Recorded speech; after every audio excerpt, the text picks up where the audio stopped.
نحمده ونصلي على رسوله الكريم اما بعد فاعوذ بالله من الشيطان الرجيم بسم الله الرحمن الرحيم رب اشرح لي صدري ويسر لي امري واحلل عقدة من لساني يفقهوا قولي۔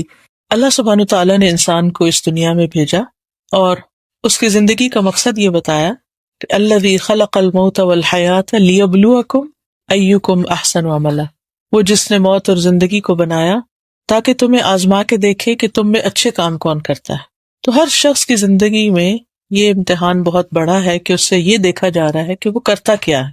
اب یہ امتحان کسی خاص وقت اور کسی خاص موقع کا نہیں، یہ ہر دن کا ہوتا ہے، ہر لمحے کا ہے کہ ہم اپنے وقت کو کس طرح استعمال کرتے ہیں، ہم مختلف سچویشنز میں کس طرح بہیو کرتے ہیں، لوگوں کے ساتھ ہماری ڈیلنگ کیا ہے، اللہ سبحانہ تعالیٰ کے ساتھ ہمارا تعلق کیا ہے، خوشی کے اوقات میں ہم کیا کرتے ہیں، غم کے وقت ہم کیا کرتے ہیں، اور پھر مختلف سچویشنز میں اور خاص طور پر جو مشکل وقت ہوتے ہیں ان سے نکلنے کے لیے یا مشکلات سے نکلنے کے لیے ہم کیا طریقے اور کیا راستے اختیار کرتے ہیں۔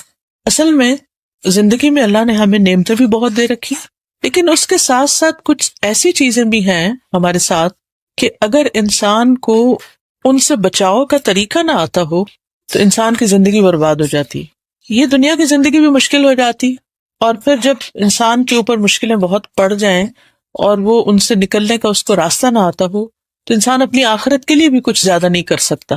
اس لیے نبی صلی اللہ علیہ وسلم نے ایک دعا سکھائی ہے کہ جس میں 8 چیزوں سے بچنے کی بات ہے کہ اے اللہ مجھے ان 8 چیزوں سے نجات دینا، کیونکہ وہ 8 چیزیں زندگی برباد کرنے والی ہیں۔ یہ 8 چیزیں انسان پر حاوی کیسے ہوتی ہیں، اس کی وجہ کیا ہوتی ہے؟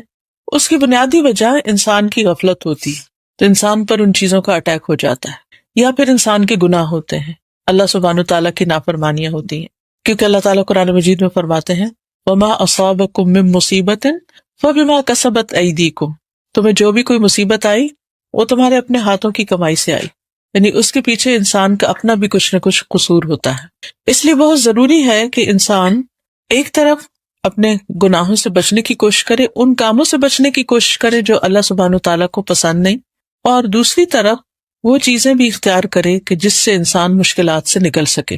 یہ دعا اس وقت جو میں آپ کے سامنے پڑھوں گی یہ ہم میں سے ہر ایک کو دن میں کم از کم ایک بار ضرور پڑھنی چاہیے، صبح شام ہو جائے تو بہت اچھا، لیکن اگر آپ اپنے فجر کی نماز کے ساتھ اس کو باندھ لیں تو سارے دن آپ اللہ تعالیٰ کی پناہ میں رہیں۔ اور وہ دعا ہے اللہم انی اعوذ بک من الہم والحزن والعجز والکسل والجبن والبخل وغلبۃ الدین وقہر الرجال، اور یہ پوری 8 چیزیں ہو گئی کہ اے اللہ تو مجھے پناہ دے، میری مدد کر، مجھے بچا کس سے؟ من الہم، ہم کہتے ہیں فکر میں مبتلا ہونے، اللہ مجھے فکر میں پڑنے سے بچا، مختلف چیزوں کی ہم فکر کرتے رہتے ہیں۔ حزن غم کو کہتے ہیں، اللہ مجھے غم میں جکڑے جانے سے بچا، ایسی سچویشن اور ایسی چیزوں اور ایسے کاموں سے بچا کہ جس کی وجہ سے میں کسی غم اور سیڈنس کا شکار ہوں۔ پھر ہے والعجز، عجز کا معنی ہوتا ہے کم ہمتی، بیکاری، محرومی، انسان کا ڈپرائیو ہونا مختلف نعمتوں سے۔ پھر ہے کسل، کسل کا مطلب ہوتا ہے سستی اور غفلت۔ پھر ہے جبن، اور جبن کا معنی ہوتا ہے بزدل ہونا، خوف، دل کی کمزوری، ہمت کا نہ ہونا، جلد گھبرا جانا۔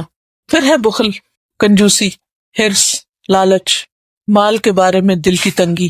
پھر ہے غلبۃ الدین، قرض کا غلبہ، ڈیٹس کے بوجھ تلے انسان دب جائے، ایسا پھنس جائے کہ اس سے نکلنے کی کوئی صورت نظر نہ آئے، ایک بھنور میں انسان پڑ جائے۔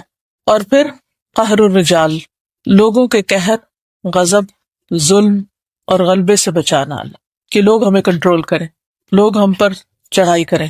تو یہ 8 مصیبتیں ایسی ہیں، 8 تکلیفیں ایسی ہیں کہ اگر انسان ان سے بچ جائے تو بہت پرسکون زندگی بسر کر سکتا ہے دنیا میں بھی، اور اگر انسان کا دل پرسکون ہے اور انسان کو ایک امن کی نعمت ملی ہوئی ہے تو انسان بہت پروڈکٹیو ہو سکتا ہے، بہت کچھ دنیا میں کر سکتا ہے، کیونکہ اللہ تعالیٰ نے ہمیں یہاں کچھ کرنے کے لیے بھیجا ہے، عمل کے لیے بھیجا ہے۔ کل قیامت کے دن ہمارے پاس اور کچھ بھی نہیں ہوگا، ہمارے اپنے ہی اعمال ہوں گے، بہن بھائی ہوں گے، رشتہ دار ہوں گے، مگر سب کو اپنی اپنی پڑی ہوگی، ہمارے ساتھ کوئی نہیں ہوگا، ہمارے ساتھ صرف ہمارا وہ اچھا عمل ہوگا جو ہم دنیا سے کما کے لے جائیں گے، اور وہ اچھا عمل 2 چیزوں سے بنتا ہے، ایک اللہ کی عبادت سے اور دوسرے بندوں کی خدمت سے۔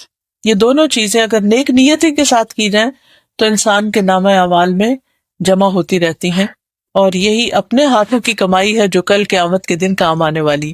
وہاں اگر ہم کسی سے بھی کچھ مانگیں گے، اگر ہمارے پاس نہیں، کوئی بھی دینے کو تیار نہیں ہوگا۔ آج دنیا میں تو یہ ہوتا ہے کہ انسان کے پاس اگر کسی چیز کی کمی ہو گئی تو بہن بھائی ایک دم آگے آ جاتے ہیں، دوست آگے آ جاتے ہیں، کوئی اور ہم پر رحم کر لیتا ہے اور ہماری اس مشکل میں ہماری مدد کر دیتا ہے۔ لیکن قیامت کا دن ایسا دن ہے کہ جس دن کوئی بھی کسی کا نہیں ہوگا، کوئی کسی کے کام نہیں آئے گا، کوئی کسی کو فائدہ نہیں پہنچائے گا۔ اس وقت انسان کے پاس وہی ہوگا جو اس نے خود کیا ہوگا۔ تو رسول اللہ صلی اللہ علیہ وسلم کثرت کے ساتھ یہ دعا مانگا کرتے تھے، اللہم انی اعوذ بک من الہم والحزن والعجز والکسل والجبن والبخل وغلبۃ الدین وقہر الرجال۔ ہم سب جانتے ہیں کہ اللہ کے رسول صلی اللہ علیہ وسلم گناہوں سے پاک تھے، معصوم تھے، محفوظ تھے، اور ان کا تو شیطان بھی مسلمان تھا، وہ بھی ان کو برگلا نہیں سکتا تھا۔ لیکن آپ صلی اللہ علیہ وسلم اس کے باوجود اپنے لیے کثرت سے دعائیں مانگتے تھے۔ کچھ عرصہ پہلے میں نے نبی صلی اللہ علیہ وسلم کی دعاؤں کو اکٹھا کرنا شروع کیا، قرآنی اور مصنون دعائیں ہم نے اکٹھی کی۔ پھر ایاک نستعین ایک کتاب ہے، اس میں مختلف چیزوں سے بچنے کی دعائیں، پھر استغفار، اللہ سے معافی مانگنے کی دعائیں، پھر اللہ کا شکر ادا کرنے کی دعائیں۔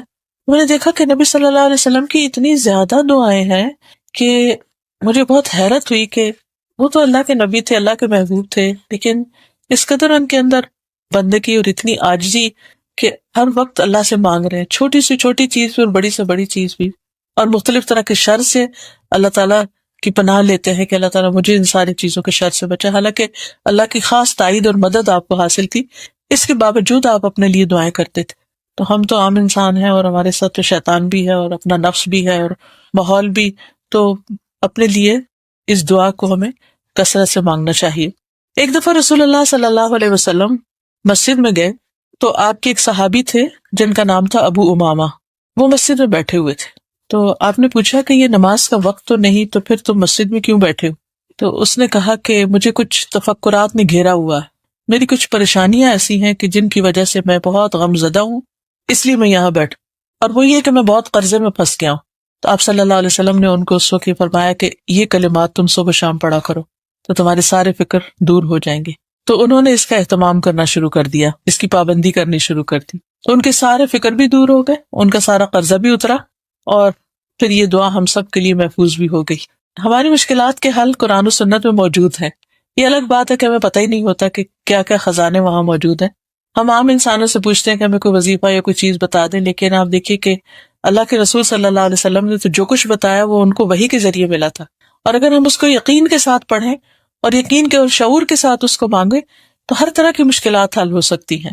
تو آئیے ہم اس کو تھوڑا سا مزید ذرا سا ڈیٹیل کے ساتھ دیکھتے ہیں کہ کن کن چیزوں سے بچنے کی دعا کی گئی ہے۔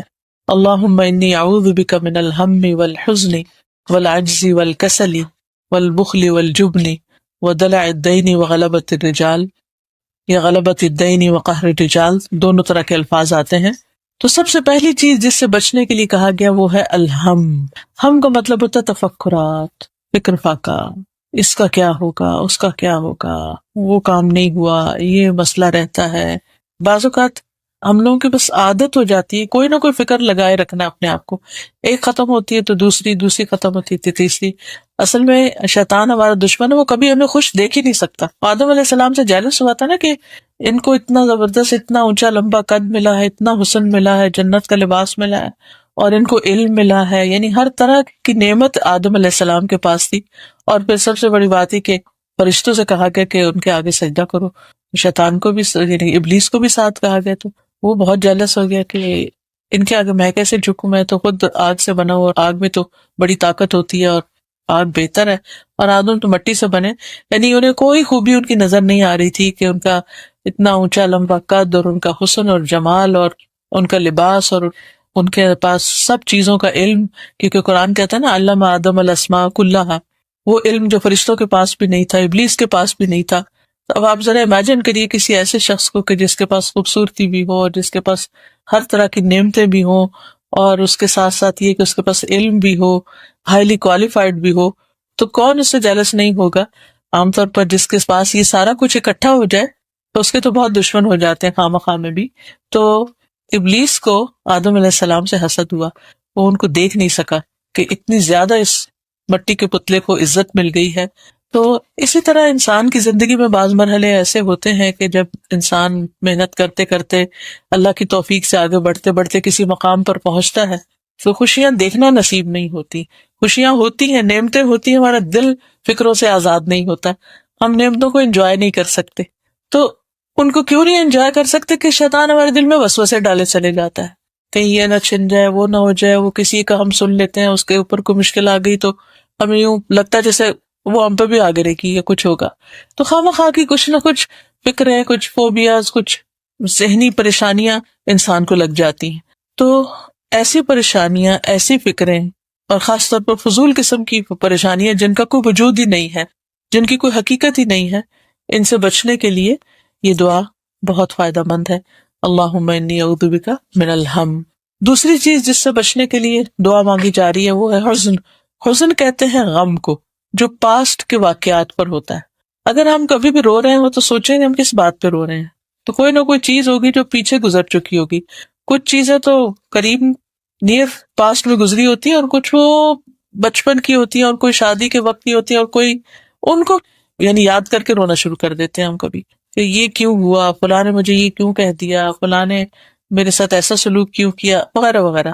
تو یہ جو حزن ہے کہ ماضی کو انسان نہیں بھول سکتا، اس سے بھی انسان کی فیوچر کے لیے کام کرنے کی جو صلاحیت ہوتی ہے وہ کم ہو جاتی ہے، وہ ختم ہو جاتی ہے.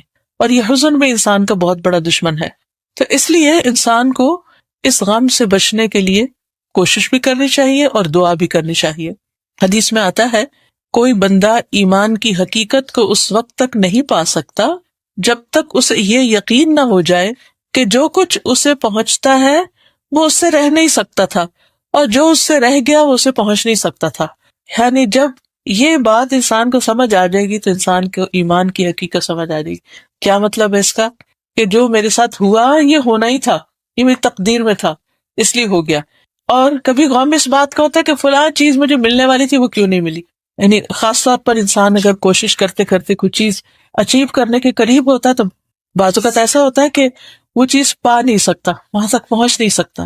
مثلاً آپ کے بچوں میں سے کوئی بچہ پڑھ رہا ہے، این آخری ایگزام میں اس کے ساتھ کچھ ہو جاتا ہے اور وہ اپنی ڈگری کمپلیٹ نہیں کر سکتا. کبھی شادی کے لیے رشتہ آتا ہے اور ہوتے بات بنتے اچانک ختم ہو جاتی ہے. بعض اوقات بات پکی ہو کے بھی ختم ہو جاتی ہے.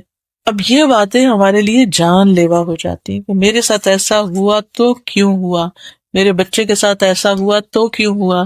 کبھی اس سے بھی آگے بڑا پرابلم ہو جاتا ہے کہ شادی بھی ہو جاتی ہے پھر ڈیورس ہو جاتی ہے، اور بڑا زخم ہو جاتا ہے. کبھی ساتھ بچے بھی ہوتے ہیں، کبھی اچانک جاب چلی جاتی، کبھی کوئی عزیز ساتھی جدا ہو جاتا ہے. یعنی انسان کی زندگی میں بہت سے ایسے واقعات، حادثات ہوتے رہتے ہیں کہ جو انسان کے لیے حزن کا سبب بنتے ہیں. اب اگر انسان یہ سوچے کہ یہ کیوں ہوا، جتنا بھی سوچتا رہے اس سے وہ غم دور نہیں ہو سکتا، وہ بڑھے گا. یہ تو ایسے ہی کہ اگر آپ کے ہاتھ میں زخم ہے اور آپ اس کو کریت کے دیکھتے رہتے ہیں کیا نیچے کے، تو جتنا آپ اس کے ڈیپتھ میں جائیں گے اتنا ہی کام خراب ہوگا. تو اس کا حل کیا؟ ہم کیا کرتے ہیں جب کوئی کٹ وغیرہ لگ جائے تو کرتے کیا ہیں؟ اس کا بینڈیج لگا دیتے ہیں، اس کو لپیٹ دیتے ہیں، اس کو بند کر دیتے ہیں، اس کو کھول کے اسے کریدتے نہیں ہیں بلکہ ختم کر دیتے ہیں، کور کرتے ہیں اس کو. اسی طرح انسان کی زندگی میں جو بھی کوئی حادثہ ہوتا ہے، اگر انسان یہ سمجھ لے کہ یہ میری تقدیر میں لکھا ہوا تھا، یہ نقصان تھا یا فائدہ تھا یا جو بھی، یا میرا فیصلہ غلط تھا، لیکن اللہ کے اذن کے بغیر تو کچھ بھی نہیں ہو سکتا، تو اس لیے اب جو ہو گیا سو ہو گیا، اب میں اس کو واپس نہیں لا سکتی. اگر میرا کوئی ڈیسیژن غلط تھا تو بس وہ ہو گیا نا، اب کیا کیا جائے؟ کب تک روئیں گے اس پر؟ کب تک پریشان ہوں گے؟ کتنا پریشان ہوں گے؟ کیا پریشانی سے وہ مسئلہ درست ہو جائے گا، حل ہو جائے گا؟ قطعاً نہیں. تو اس لیے ایسے مواقع پر اس حزن سے نکلنے کے لیے نبی صلی اللہ علیہ وسلم نے ہمیں کیا بتایا؟ تقدیر پر ایمان لے آؤ. کوئی فائدہ آ رہا تھا نہیں پہنچا تو قسمت میں نہیں تھا. کسی غم سے بچ رہے تھے وہ آ پہنچا، کسی حادثے سے بچ رہے تھے وہ ہو ہی گیا، تقدیر میں تھا. کوشش کی نہیں بچ سکے، اب جو ہونا تھا ہو گیا، اللہ نے ایسے لکھا تھا. اب اس کے اندر بھی کیونکہ ہمارا دین ہمیں بتاتا ہے ان مع العسر یسرا، تنگی کے ساتھ آسانی بھی ہے. اس تنگی میں آسانی کو ڈھونڈو کہ میرے ساتھ اگر میری زندگی یہ موڑ مڑ گئی ہے تو اب اس میں کیا کیا خوبیاں ہیں، اس میں کیا کیا بھلائی ہیں. بعض اوقات اچانک ہم ایک جگہ سے دوسری جگہ پہنچ جاتے ہیں، کبھی اچانک کوئی چیز مل جاتی، کبھی اچانک کوئی چیز چلی جاتی، تو پھر انسان دیکھے کہ اس کے جانے میں کیا فائدہ ہے، کیا خیر ہے. کسی چیز کے آنے میں کیا خیر ہے؟ کبھی کوئی ناپسندیدہ حالات ایسے آ جاتے ہیں جو ہم نہیں چاہتے، لیکن اس میں بھی کوئی خیر ہوتی ہے جو اللہ تعالیٰ اس کے ذریعے ہمیں کچھ سکھانا چاہتا ہے۔ عام حالات میں ہماری دعائیں، ہمارا ذکر، ہماری اللہ کی طرف رغبت، ہمارے نوافل کہاں ہوتے ہیں؟ جب سب اچھا ہوتا ہے تو ہماری دعاؤں میں وہ اتنی شدت ہوتی ہی نہیں، سوال ہی پیدا نہیں ہوتا کہ ہم بہت دل لگا کے نماز پڑھ سکیں۔ لیکن جب کوئی غم کی چوٹ ہوتی ہے یا کوئی دکھ یا تکلیف یا ڈپریویشن ہوتا ہے تو پھر ہماری دعاؤں میں، اللہ کے ذکر میں، عبادت میں ہم کچھ نہ کچھ بہتر ہو ہی جاتے ہیں۔ تو بہت دن جب بندہ اللہ سے دور ہوتا ہے نا تو اللہ تعالیٰ کو یہ پسند نہیں آتی، کیونکہ اللہ تعالیٰ نے بندے کو اپنے لیے پیدا کیا ہے نا، اپنی عبادت۔ تو اللہ تعالیٰ نے اچھا نہیں لگتا کہ یہ بندہ مجھ سے دور ہو۔ ہاں، اب وہ مختلف طریقوں سے، مختلف نعمتیں دے کے، مختلف طریقوں سے بندے کو، یعنی اس کو ہدایت دیتا ہے، سمجھاتا ہے، لیکن جب بندہ بالکل نہیں سمجھتا تو پھر اس کو کسی مشکل میں ڈالتا ہے کہ اچھا اب تو آؤ۔ تو جو اس وقت پلٹ جاتا ہے تو اس کے لیے فائدہ ہی فائدہ ہے۔ لیکن یہ کہ ماضی کے غموں پر روتے رہنا اور اس پر پریشان ہونا یہ انسان کے فائدے میں نہیں، اس لیے حزن سے پناہ مانگی جائے۔ اور واقعات اور حادثات تو ہوتے رہیں گے، لیکن حل یہ کہ ہمیں اپنے آپ کو مضبوط کرنا ہے۔ اور انسان بڑی کمزور چیز ہے، خود سے مضبوط نہیں ہو سکتا۔ مضبوط صرف اس وقت ہوتا ہے جب اللہ کا ساتھ ہوتا ہے، اس کے ساتھ جب اللہ کی مدد ہوتی ہے اور اللہ سبحانہ وتعالیٰ کی یاد اور اس کا ذکر اور اس سے محبت وہ انسان کی زندگی میں ہوتی، تو انسان بڑی سے بڑی چیزوں کے اتنے ٹھنڈے طریقے سے آرام سے گزار دیتا ہے۔ چوتھی چیز جس کا ذکر حدیث میں آیا اور اس دعا میں آیا ہے وہ ہے الکسل۔ کسل کا مطلب ہے سستی، یعنی انسان ارادے کا کمزور ہے، کوئی کام کرنا چاہتا ہے، اچھا کرتا ہوں، اچھا کل کر لوں گا، اچھا پھر کروں گا، تو ٹال مٹول ٹال مٹول ٹال مٹول، اور بعض اوقات اچھے اچھے نیکی کے، خیر کے، بھلائی کے کام بالکل چلے جاتے ہیں۔ اچھا اس میں کچھ یہ بھی ہوتا ہے کہ شیطان انسان کو بلواتا رہتا ہے۔ آپ ایک کام کرنا چاہتے ہیں، آپ کہتے ہیں بالکل میں ابھی کرتا ہوں، ابھی کرتا ہوں، پھر اتنے میں کوئی اور ڈسٹریکشن بیچ میں آ جاتا ہے اور وہ آپ کے ذہن سے نکل جاتا ہے، پھر اگلے دن یاد آتا ہے، پھر کہتے ہیں ابھی کرتا ہوں، پھر رہ جاتا ہے۔ اور بعض اوقات بہت ہی ضروری اور خیر اور بھلائی کے کام انسان سے اس وجہ سے، اس نسیان اور سستی کی وجہ سے بالکل چھوٹ ہی جاتے ہیں۔ تو انسان اللہ تعالیٰ سے ارادے کی مضبوطی مانگے۔ آدم علیہ السلام نے جو پھل کھا لیا تھا جنت کے اس درخت کا جس سے منع کیا تھا اللہ تعالیٰ نے، اس کے پیچھے بھی ارادے کی کمزوری تھی۔ شیطان کا کام یہ ہوتا ہے کہ انسان کا ارادہ کمزور کرتا ہے۔ مثلا آپ نے کوئی صدقہ کرنے کا ارادہ کیا، آپ کہتے ہیں میں بس ابھی جاتا ہوں تو یہ چیز فلاں کو دے، کسی پتہ چلتا ہے کوئی بیمار ہے، کوئی ضرورت مند ہے، تو آپ کہتے ہیں اچھا میں اس کے لیے اتنا کروں، پھر اس کے بعد اور کاموں میں لگ جاتے ہیں، پھر آپ کی نیت بدل جاتی، پھر ارادہ تبدیل ہو جاتا ہے، پھر شیطان دل میں آ کے کوئی اور وسوسہ ڈالتا ہے اور وہ کرنے والا کام رہ ہی جاتا ہے۔ اسی طرح کئی چیزیں ہوتی ہیں کہ جو ہمارے ارادے کی کمزوری کی وجہ سے یا تو ہم اللہ کی نافرمانی کر بیٹھتے ہیں یا اللہ تعالیٰ کا کوئی حکم ماننے سے رہ جاتا ہے، یا کوئی نیکی کی اپرچونٹی جو ہے وہ چلی جاتی ہے۔ تو اس لیے اس سستی سے بھی پناہ مانگنے کی ضرورت ہے کہ بس جو کام نیکی کا، اچھائی کا جب پتہ چل گیا، موقع آ گیا، سوج گیا تو اٹھیں اور کر ہی ڈالیں۔ چوتھی چیز جو ہے وہ سستی تھی، اور پانچویں چیز جو ہے وہ جبن ہے۔ جبن کہتے ہیں بزدلی کو۔ بزدلی کا کیا مطلب ہے کہ انسان موت سے ڈرتا رہے، ہر وقت اپنی جان بچانے کی فکر ہو اس کو، تو اس طرح کے خوف کا شکار ہو، کہیں یہ چھت نہ گر جائے، کہیں میں سیڑھی سے نہ گر جاؤں، کہیں مجھے ہارٹ اٹیک نہ ہو جائے، کبھی یعنی اس قسم کے تفکرات اس کو ہر وقت خوف زدہ رکھیں کہ انسان یعنی کوئی انیشیٹو نہ لے کوئی بڑا کام کرنے کا۔ کہ آپ دیکھیے کہ ہر اچھے کام میں رسک فیکٹر ہوتا ہے۔ آپ کو بزنس کرنا چاہتے ہیں تو اس میں بھی رسک ہوگا، آپ شادی کرنا چاہتے ہیں اس میں بھی رسک ہے، آپ کچھ بھی کرنا چاہتے ہیں، ہر چیز کے اندر ایک رسک انوالوڈ ہے۔ اب جو بہادر لوگ ہوتے ہیں نا وہ جانتے تو ہے کہ رسک ہے، لیکن وہ اپنے اندر ہمت پاتے ہیں کہ ہم اس رسک کے اوپر قابو پا لیں گے، ہم کنٹرول کر لیں گے، سو واٹ، کیا ہوا۔ اونچا اڑا ہی نہیں جا سکتا جب تک کہ انسان اس رسک کے خوف پر قابو نہ پائے، اور یہ بھی اللہ ہی کی مدد سے ہو سکتا ہے کہ انسان اس پہ قابو پا لے۔ تو جب انسان کو ہر وقت اس بات کی فکر ہوتی ہے کہ پتہ نہیں یہاں سے یہ نہ ہو جائے، وہ نہ ہو جائے، اور پھر طرح طرح کے توہمات، سپرسٹیشن، جیسے آج کل سفر کا مہینہ ہے تو آپ دیکھیں لوگوں نے طرح طرح کی توہمات گڑی ہوئی ہیں، کھانے پینے کے معاملے میں، پہننے کے معاملے میں، اور اس قسم کی چیزیں، حالانکہ ہمارے دین میں اس کو کوئی کانسیپٹ ہی نہیں ہے۔ ہمارا دین ہم کو بہادر بناتا ہے۔ خالد بن ولید جو تھے انہوں نے بے پناہ جنگوں میں حصہ لیا، ان کے جسم کا کوئی حصہ ایسا نہیں تھا جس پر کوئی نہ کوئی زخم کا نشان نہ ہو، لیکن بستر پر موت آئی تو مرنے سے پہلے کہنے لگے کہ بزدلوں کو میری طرف سے پیغام دے دو کہ موت میدان جنگ میں نہیں آتی، یعنی موت سے اگر تم ڈرتے ہو اور اس وجہ سے آگے نہیں بڑھتے تو ضروری نہیں کہ کوئی کسی ایسی جگہ پر ہوگا تو اس کو لازمی موت آ جائے گی۔ بعض لوگ ہجوم سے گھبراتے ہیں، اسی لیے حج نہیں کر پاتے، بعض لوگ جہاز پہ بیٹھنے سے گھبراتے ہیں، ڈرتے ہیں، کوئی لفٹ پہ چڑھنے سے ڈرتا ہے، کوئی یہ فوبیاز جو ہوتا ہے نا طرح طرح کے، کوئی تو کاکروچ سے بھی ڈرتا ہے اور چھپکلی سے، اس طرح کی چیزوں سے۔ تو ان چھوٹی چھوٹی چیزیں، یہ ساری چیزوں کو بزدل بنا دیتی ہیں، تو اس سے بھی پناہ مانگنی چاہیے، کیونکہ پھر انسان آگے نہیں بڑھ سکتا، کرنے کا کام اس کا رہ جاتا ہے۔ کچھ لوگ رات کو اٹھ کے نماز پڑھنا چاہتے ہیں تہجد کی، لیکن وہ اکیلے کھڑے ہونے سے اور اندھیرے سے ڈرتے ہیں کہ پتہ نہیں کیا ہو جائے گا، کیونکہ ظاہر ہے جس کمرے میں ہسبینڈ ہے یا اور بچے وغیرہ سو رہے ہیں وہاں تو اپنا لائٹ آن کر سکتے ہیں، نہ آپ وہاں کھڑے ہو کے پڑھ سکتے، کیونکہ ہو سکتا ہے بیچ میں آپ کھانسنے لگ جائیں یا کچھ ہو جائے تو اس کی وجہ سے دوسرے ڈسٹرب ہو جائیں۔ ابھی ساتھ کے کمرے میں چلے جاؤ، باہر نکلو، لابی میں نکل جانے نہیں ڈر لگتا ہے۔ تو اس وجہ سے آپ دیکھیں کتنے آپ ایک نیکی کے کام سے محروم ہو رہے ہیں، محض آپ جاگ بھی رہے ہیں، آپ میں ہمت توفیق سب کچھ ہے، لیکن محض یہ ڈر آپ کو کچھ کرنے نہیں دے رہا، حالانکہ کچھ بھی نہیں ہوا۔ تو ان چیزوں پر، انہونی اور انجانی قسم کی چیزوں کے خوف سے بھی بچنے کے لیے یہ دعا کرنا ضروری ہے کہ اللہ تعالیٰ مجھے بزدلی سے بچا۔ پھر اسی طرح چھٹی چیز جو ہے وہ بخل ہے، مال کے بارے میں کنجوسی کرنا، اپنے مال سے خود فائدہ نہ اٹھانا، یعنی اللہ نے دیا ہوا بہت کچھ ہے لیکن اس کو استعمال نہ کرنا، اسے کام میں نہ لانا، نہ اپنی ذات پہ لانا، نہ کسی کو دینا، یا وہ بینک میں رکھا ہوا ہے یا وہ کسی گولڈ کی شکل میں کہیں رکھا ہوا ہے، یا کہیں کہ نہیں بچوں کے کام آئے گا، فلاں کے کام آئے گا، ایسا کریں گے ویسا کریں گے، اور جو نعمت ہے اس کو انجوائے نہ کرنا۔ پھر اسی طرح یعنی بجائے اس کے کہ مال سے ہمیں آسانی ملے، ہم مال کی وجہ سے اور مشقت میں پڑ جائیں، تو اس سے مشکل چیز کیا ہو سکتی ہے۔ اور پھر بعض اوقات تو وہ بخل اتنا زیادہ ہو جاتا ہے، اتنے سٹنجی ہو جاتے ہیں لوگ کہ اللہ کا حق بھی نہیں دیتے، بندوں کا حق بھی نہیں دیتے، نہ زکوٰۃ ادا کرتے ہیں، نہ صدقات خیرات، نہ رشتہ داروں کی کیئر، نہ مساکین اور جو ضرورت مند ہیں ان کی کیئر۔ تو اس سے بھی کہ اللہ تعالیٰ ہمارے دلوں میں وسعت پیدا کر، اور مال کی محبت تو ہر ایک کے دل میں کسی نہ کسی درجے میں ہوتی ہے، لیکن ایسی محبت کی جو خرچی نہ کرنے دے، نہ اپنی ذات پر نہ کسی اور پر، تو یہ نقصان دہ ہے۔ تو یہ بھی اللہ ہی کے فضل سے جا سکتی ہے۔ پھر غلبۃ الدین، قرضے کا غلبہ، قرضے کا بری طرح مسلط ہو جانا۔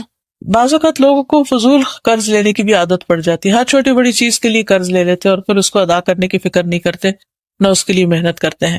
اب اس کا نتیجہ کیا ہوتا ہے کہ جب انسان بہت زیادہ قرض کے نیچے دب جاتا ہے تو انسان آرام کی نیند سو ہی نہیں سکتا، اس کو پھر ہر وقت یہ پریشانی لگی رہتی ہے کہ مجھے ادا کرنا ہے، اگر میں نے ادا نہیں کیا تو کیا ہوگا۔ اور کئی دفعہ آپ دیکھیں کہ جو خاص طور پر کریڈٹ کارڈ سے لے کے لوگ ادھر کا ادھر سے ادھر خرچ کرتے رہتے ہیں، اور پھر پاکستان میں ایک خاتون کو جانتی ہوں کہ وہ سوئسائڈ کرنے کے اوپر سوچ رہی تھی کہ صرف اسی وجہ سے کہ کارڈ سے اس نے اوور اسپینڈنگ کر لی اور پھر کوئی طریقہ نہیں تھا کہ پے آف کرنے کا، اور آپ کو پھر پتا ہے کانسیکوینسز سب جانتے ہیں کہ کیا ہو سکتا ہے۔ اور اگر انسانوں سے لیا ہوا ہو تو انسان کسی کو شکل دکھانے کے قابل نہیں رہتا، چاہے وہ رشتہ دار ہوں یا دوست ہوں، اس میں انسان کی بہت بڑی ذلت ہو جاتی۔ پھر آخری چیز جو ہے غلبۃ الرجال یا قہر الرجال، لوگوں کے ہاتھوں ذلیل، رسوا، مغلوب اور مقہور ہونا۔ اس میں آپ دیکھیے کہ بعض لوگوں کی عادت ہوتی ہے وہ دوسروں کو کچھ نہ کچھ سناتے رہتے ہیں، کبھی طنز کرتے رہتے ہیں، کبھی ان کو احساس دلاتے رہتے ہیں آپ یہاں سے غلط ہیں، آپ کا یہ کام ٹھیک نہیں، آپ کا وہ کام ٹھیک نہیں، آپ ہر وقت ہرٹ ہوتے رہتے ہیں، خصوصاً اگر آپ کے بہن بھائیوں کے یا آپ کے رشتہ داروں میں یا آپ کے قریبی لوگوں میں یا ایون آپ کے گھر میں ہی کوئی ایسا شخص ہے کہ جو آپ کو ہر وقت کچھ نہ کچھ سناتا ہی رہتا ہے، تو اس سے بھی زندگی بہت عذاب بن جاتی ہے۔ افسوس کے ساتھ کہنا پڑتا ہے کہ ہمارے کلچر کے اندر جو ایک ساس کا رول ہے یا کچھ ایسے رشتے ہیں کہ جن کے اندر یہ چیز پائی جاتی ہے، تو بات میں یہ کہہ رہی تھی کہ بعض اوقات گھروں کے اندر کچھ ایسے رشتے بھی ہوتے ہیں، کچھ ایسے لوگ بھی ہوتے ہیں یا کچھ بزرگ ہوتے ہیں، ان کی عادت ایسے ہوتی ہے کہ وہ ہر چیز کو کنٹرول کرنا چاہتے ہیں، ہر چیز میں انٹرفیئرنس کرتے ہیں، کیا آ رہا ہے، کیا جا رہا ہے، کیا خریدا گیا ہے، کیا کھایا جا رہا ہے، کیا پکایا جا رہا ہے، اور پھر اس میں تنقید۔ اچھا، اس میں ایسی صورتحال میں پھر بعض اوقات انسان بہت، یعنی بعض بچیاں جیسے بہت ان کی زندگی مشکل ہو جاتی ہے، فنڈ ہو جاتی ہیں۔ یہ گھر ہی سکون کی جگہ ہوتا ہے، اور اگر گھر کے اندر ہی اس قسم کی بدمزگی ہو تو انسان کے لیے بہت پریشانی کی بات ہو جاتی ہے۔ تو اس میں آپ دیکھیے کہ انسان جتنی بھی کوشش کر لے دوسروں کی عادتیں نہیں بدلتی، انسان کو خود بدلنا پڑتا ہے۔ بعض مردوں کی عادت ہوتی ہے کہ وہ چھوٹی چھوٹی بات پر اپنی بیویوں پہ تنقید شروع کر دیتے ہیں، کبھی ان کے لباس پہ، کبھی ان کے پکانے پہ، کبھی ان اور خصوصاً اگر کوئی اور بھڑکانے والا موجود ہو تو اس زندگی اور بھی حرام ہو جاتی ہے۔ ایسے میں انسان پھر کرے کیا، کہاں بھاگ کر جائے؟ دنیا ایسے لوگوں سے خالی نہیں بھری ہوئی ہے، انسان اس سے بھی اوفینڈ ہو رہا ہے، اس سے بھی، اس کی نظروں میں کچھ ہے، اس کے زبان پہ کچھ ہے، اس کے رویے میں کچھ ہے، اس کے یہ ہم نہیں کنٹرول کر سکتے۔ ہم کسی ایسی نگاہ کو کنٹرول نہیں کر سکتے، ہم کسی کے زبان کو کنٹرول نہیں کر سکتے، ہم کسی کے رویے کو کنٹرول نہیں کر سکتے۔ ہمیں لوگوں کو ایز اٹ از ہی لینا پڑے گا، یہ ایسے ہیں، بچاؤ میں نے کرنا ہے، میں نے بدلنا ہے، میں نے ان کی باتوں کو بہت امپورٹنس نہیں دینی۔ تو اپنے آپ کو یعنی کہ ہرٹ مینجمنٹ کرنا سیکھیں۔ ٹھیک ہے، انسان کو تکلیف تو بہت ہوتی ہے اور بعض اوقات انسان آپے سے باہر بھی ہو جاتا ہے اس تکلیف کی وجہ سے۔ ٹھیک ہے، آپ رو لیں، اکیلے روئیں، کسی کے سامنے نہیں روئیں، لیکن اللہ سے مدد مانگیں۔ آپ یقین کریں کہ میں نے جتنے بھی لوگوں کو یہ دعا بتائی ہے اور کچھ اور چیزیں بتائی ہیں، الحمدللہ اس مشکل سے باہر نکل آئے۔ ریسنٹلی ایک بچی کا معاملہ چل رہا تھا کہ اپنے ہسبینڈ کے ساتھ اکیلی تھی، بیچاری دبئی میں رہتی تھی، کوئی پیرنٹس سسرال میں سے کوئی بھی نہیں تھا، کوئی فیملی ممبر نہیں، کچھ نہیں۔ ہسبینڈ ہر وقت آنے وہ کہتی کہ حرام ہے کہ کوئی محبت پیار کی بات یا کوئی بھی دل جوئی کی بات، کہتی میں بہت ینگ ایج میں تھی، میری شادی ہو گئی، اور تو اب بات اس پہ آ رہی تھی کہ بس سب ختم ہی کر دی جائے اس کو۔ میں نے کہا کہ بچی بھی ہے تمہاری، تم ختم کر کے کدھر جاؤ گی؟ کیا جہاں جاؤ گی وہاں اس سے بہتر صورت ہوگی، کون ایکسپٹ کرے گا؟ اگر اپنے گھر میں تم نہیں مینج کر سکی تو پیرنٹس کے گھر یا کسی اور رشتے دار کے گھر رہ کے تم کیسے مینج کرو گے؟ اس حالت میں دوسری شادی کا بھی کتنے چانسز ہیں؟ تو ان ساری مشکلات کو بھی دیکھو اور اس کو بھی دیکھو۔ دیکھو میں تمہارے لیے صرف ایک ہی چیز جانتی ہوں اور وہ ہے اللہ سے مدد مانگنا، اللہ کو پکارنا، اللہ کا ذکر۔ یہ دعا پڑھو، حسبی اللہ لا الہ الا هو علیہ توکلت وہو رب العرش العظیم پڑھو، اور اس کے ساتھ لا الہ الا انت سبحانک انی کنت من الظالمین، کہ اللہ اگر میرے گناہوں کی وجہ سے تو نے مجھے اس مشکل میں ڈالا ہے تو میں اپنے ان گناہوں کا اعتراف کرتی ہوں، تو مجھے معاف کر دے۔ کوئی میری سننے والا نہیں، تو میرے لیے کافی ہے، میرے دل کو سکون دے اور مجھے اس غم اور تکلیف اور دکھ اور پریشانی سے نجات دے۔ کیونکہ ہسبینڈ لیٹ گھر آ رہا ہے، بچہ پیدا ہوا، اس کو نہیں دیکھنے، کوئی جیسے کوئی تعلق واسطہ ہی نہیں ہے، جیسے تم کچھ بھی نہیں ہو، اور ہر چیز پہ تنقید۔ اب آپ دیکھیے کہ ایک بچی جو اپنے ماں باپ کے گھر سب کچھ چھوڑ کے چلی جاتی ہے اور آگے اس کے ساتھ اس طرح کی ٹریٹمنٹ ہو تو بہت تکلیف دہ ہو جاتا ہے، اور پھر انسان نکل کے بھی جائے گا وہ اس سے بھی تکلیف دہ ہو جاتا ہے۔ وہ یہ ایک دو دن کی تو بات نہیں ہے نا، تو زندگی گزارنے والی بات۔ تو الحمدللہ کرتے کرتے کرتے کرتے وہ اس سے باہر نکلا اور اسٹرانگ ہونے لگ گئی، بہادر ہونے لگ گئی، یعنی مجھے اس کو فیس کرنا ہے۔ کیونکہ ہوتا یہ کہ جب ہم دکھ اور غم میں ہوتے ہیں نا، ہم مسکرانا بھول جاتے ہیں، ہم محبت کرنا بھول جاتے ہیں، ہم معاف کرنا بھول جاتے ہیں، ہم بات بات پہ چڑھنے لگتے ہیں، ہم غصہ کرنے لگتے ہیں، اس سے اور کام خراب ہوتا ہے۔ یعنی جو ہمیں تنگ کرا ہے پھر ہمیں بھی اس کو تنگ کر کے مزہ آنے لگتا ہے، پھر وہ ایسی کھچڑی پکتی ہے کہ انسان کے لیے زندگی حرام ہو جاتی ہے۔ لیکن میں سمجھتی ہوں کہ اللہ سبحانہ وتعالیٰ کی ذات پر یقین، توکل، اعتماد کہ اللہ تعالیٰ ہر مسئلے کو حل کر سکتا ہے، اور جو کچھ اس نے اپنے نبی کی زبانی ہمیں چیزیں دی ہیں وہ بہت سچی ہیں، اور انہی میں مسائل کا حل ہے۔ تو میں نے کہا کہ یقین کے ساتھ یہ پڑھنا شروع کرو، پھر آپ دیکھو کہ کیا ہوتا ہے۔ الحمدللہ اسی طرح کچھ اور بھی لوگوں کو کچھ چیزیں میں نے بتائیں، اور ہر ایک نے واپس مجھے یہی فیڈ بیک دی کہ ہم پہلے سے بہت بہتر ہیں۔ کیونکہ اگر ہم ایمان کی وجہ سے، اللہ کے ساتھ تعلق کی وجہ سے مضبوط ہو جائے نا، تو پھر لوگوں کی باتیں کم اثر کرتی ہیں، پھر ہم خود پازیٹیو رہیں تو پھر ہم ان کی نیگیٹیوٹی کو بھی کم کر سکتے ہیں، ہم ان کا نشانہ نہیں بنے۔ یہ جو بات سکھائی جا رہی ہے کہ اللہ مجھے لوگوں کے غلبے سے نجات دے، کہ لوگ مجھے کنٹرول کریں، نہ میری کو اپنی سوچ ہو، نہ میں اپنی مرضی سے کھا سکوں، نہ بیٹھ سکوں، نہ بات کر سکوں، نہ کچھ، تو یہ چیز انسان کے لیے بہت تکلیف دہ ہو جاتی ہے۔ تو یہ ساری چیزیں جو ہیں ان کے لیے انسان کوشش ضرور کرے، لیکن اس کے ساتھ ساتھ صبح شام یہ دعا پڑھتا رہے، چاہے کوئی غم ہے یا نہیں، پڑھتا رہے، تاکہ ایسی کوئی چیز پاس بھی نہ پھٹکے۔ تو اللہ تعالیٰ سے دعا ہے کہ اللہ تعالیٰ ہمیں عمل کرنے والا بنائے اور اپنی حفاظت میں رکھے۔ تو اب دعا کر لیتے ہیں۔ سبحان اللہ والحمد للہ ولا الہ الا اللہ واللہ اکبر ولا حول ولا قوة الا باللہ العلی العظیم۔ اللہم صلی علی محمد وعلی آل محمد کما صلیت علی ابراہیم وعلی آل ابراہیم انک حمید مجید۔ اللہم بارک علی محمد وعلی آل محمد كما باركت على إبراهيم وعلى آل إبراهيم إنك حميد مجيد. ربنا آتنا في الدنيا حسنة وفي الآخرة حسنة وقنا عذاب النار. ربنا لا تزغ قلوبنا بعد إذ هديتنا وهب لنا من لدنك رحمة إنك أنت الوهاب. ربنا هب لنا من أزواجنا وذرياتنا قرة أعين واجعلنا للمتقين إماما. يا حي يا قيوم برحمتك أستغيث. اللهم إني أسألك من الخير كله عاجله وآجله ما علمت منه وما لم أعلم، وأعوذ بك من الشر كله عاجله وآجله ما علمت منه وما لم أعلم. رب أعوذ بك من همزات الشياطين وأعوذ بك رب أن يحضرون. اللهم إني أعوذ بك من الهم والحزن والعجز والكسل والجبن والبخل وغلبة الدين وقهر الرجال. لا حول ولا قوة إلا بالله العلي العظيم. لا إله إلا الله وحده لا شريك له، له الملك وله الحمد وهو على كل شيء قدير. یا رب العالمین، یا ارحم الراحمین، ہم نے جو کچھ پڑھا ہے سنا ہے ہمیں اس پر عمل کی توفیق عطا فرما۔ اللہ ہم سب کے رنج، ہم، غم، تکلیفیں، بیماریاں، پریشانیاں دور فرما۔ یا رب العالمین، تو اس گھر پر اپنی خیر و برکت نازل فرما، انہیں اس میں رہنا نصیب فرما، کہ بچوں کو کامیابیاں عطا فرما۔ یا رب العالمین، جو بیمار ہیں انہیں صحت عطا فرما۔ یا اللہ، جو دکھی لوگ ہیں ان کے دکھ دور فرما۔ یا اللہ، ہمارے والدین پر اپنی رحمت فرما۔ یا اللہ، جو بیمار ہیں انہیں صحت عطا فرما، جو فوت ہو چکے ہیں ان کی بخشش فرما اور ان کے درجات بلند فرما۔ یا اللہ، تو ہمارے بچوں کو ہماری آنکھوں کی ٹھنڈک بنا، انہیں ہمارے لیے خوشیوں کا ذریعہ بنا، ہمیں ان کے غم نہ دکھانا، ان کی خوشیاں دکھانا۔ یا اللہ، ان کو نیک اور صالح بنا، انہیں ہمارے حق میں صدقہ جاریہ بنا۔ یا رب العالمین، تو ہمارے دلوں کو اور ہماری ضروریات کو ہم سے زیادہ جانتا ہے۔ یا اللہ، تو ہمارے دلوں کے حال اچھے کر دے، ہمیں سکون عطا کر دے، ہمیں خوشیاں عطا کر دے۔ یا اللہ، ہمیں شیطان کے شر اور وسوسوں سے بچا لے۔ یا رب العالمین، جتنی بھی یہاں بہنیں آئی ہیں اور جو گھر والے ہیں، سب کے اللہ تعالیٰ جان، مال، عزت اور ان کی اولاد اور دین اور ہر چیز میں برکت عطا فرما۔ یا اللہ، سب کے دلوں میں جو نیک دعائیں اور تمنائیں ہیں ان کو پورا فرما۔ اللہ، ہماری عاقبت بھی اچھی کر دینا، ہمیں ایمان پر موت دینا۔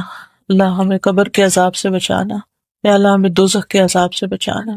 ربنا تقبل منا انک انت السمیع العلیم وتب علینا انک انت التواب الرحیم، وصلی اللہ تعالی علی خیر خلقہ محمد وعلی آلہ واصحابہ واہل بیتہ اجمعین برحمتک یا ارحم الراحمین۔ الہی آمین۔ اچھا ہاں، یہ کچھ دعاؤں کے کارڈز وغیرہ ہیں۔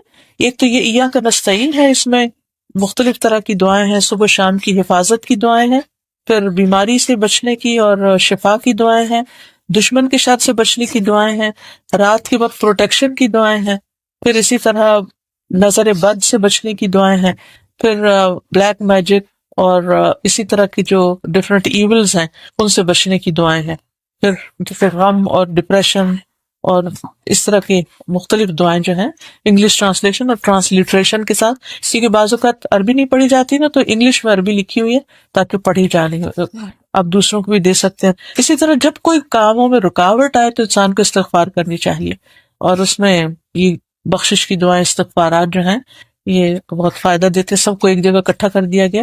خصوصاً آتا ہے نا کہ سحری کے وقت وہ استغفار کرتے ہیں تو ہمیں سمجھ نہیں آتی کہ کیا کیا مانگے، تو یہ سب دعائیں اس میں ہیں، عربی اردو دونوں ہی ہے۔ پھر استغفار کی برکات جو ہیں، یہ کتاب بھی ہے ساتھ کی کیا کیا برکتیں آتی استغفار کرنے سے۔